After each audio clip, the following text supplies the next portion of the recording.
Reaching number 7 in early 1989, Dr. Robert, a.k.a. Robert Howard, and Kim Mazel with Wait. Coming up, as part of the official chart's 70th anniversary celebrations, I reveal the nation's most streamed tracks from each year of the 80s, 1980 to 1989. Wait. It's Radio 2 on the BBC Sounds app, your smart speaker, and on 88 to 91 FM.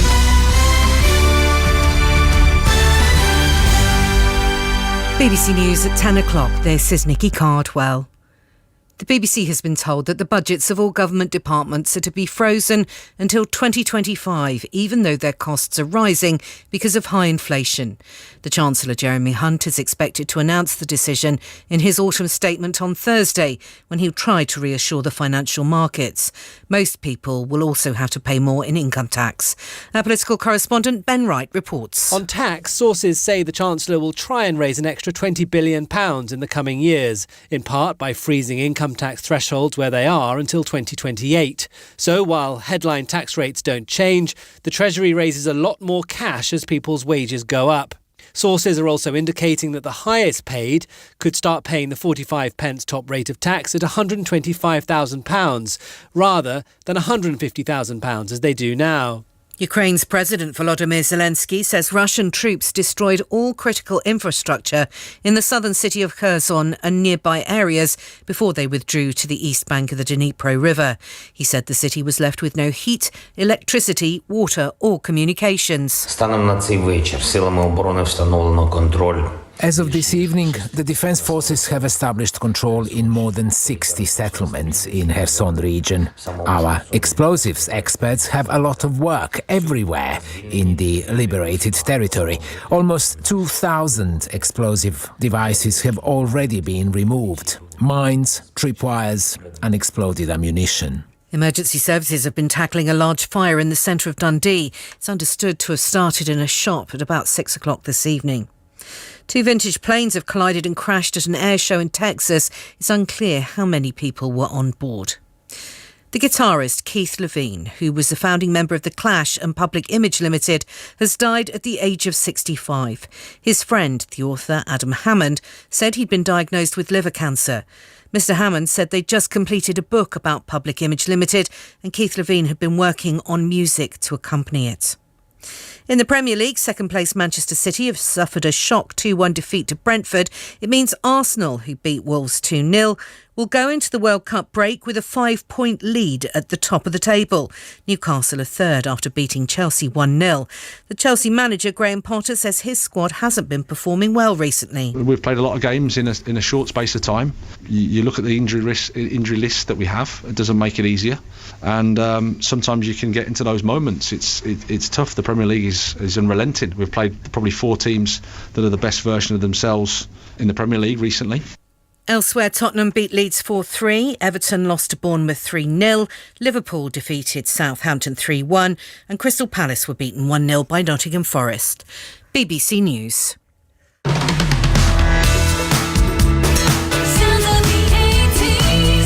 Listen live on the BBC Sounds app.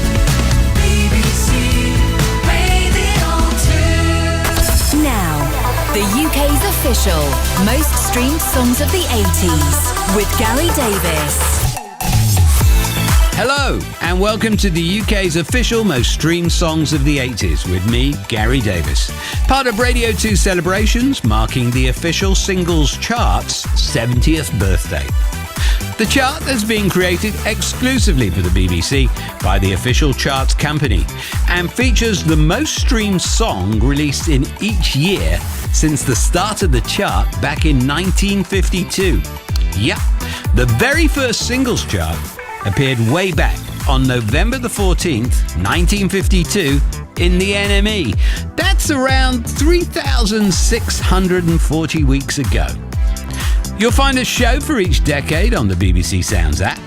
I'll give you more details about that later in the show. But we, of course, are zoning in on the glorious years of 1980 to 1989.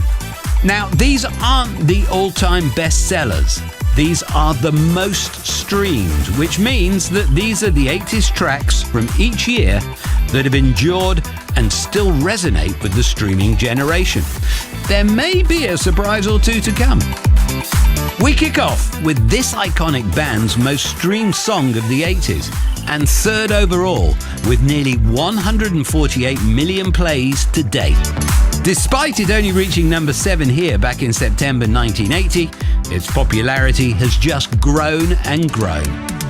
And the track brings back memories for two of the band's former support acts. Here's Louis Sum and Kurt Pengilly of In Excess. Another one, Bites the Dust by Queen, one of the greatest songs of the 80s. I was at the Montreux Festival in 1986 with just about everyone. There was a big party and Queen were launching their Magic tour. Freddie Mercury and Queen offered me a support slot on their Magic tour. So obviously an amazing moment for me. I went on and did Nebworth, one of the biggest concerts ever. So this song has amazing memories of Freddie and the rest of the band. Fantastic guys, and they gave me a massive break. Queen, another one, Bites the Dust. I just love this song, and of course we did about a 3 or 4 month tour with Queen in 1986 through the UK and Europe and became good mates. Always loved the band right from their earlier albums in Australia growing up. Let's go! He walks early down the street with the brim pulled way down low. Ain't no sound but the sound of his feet. Machine guns ready to go.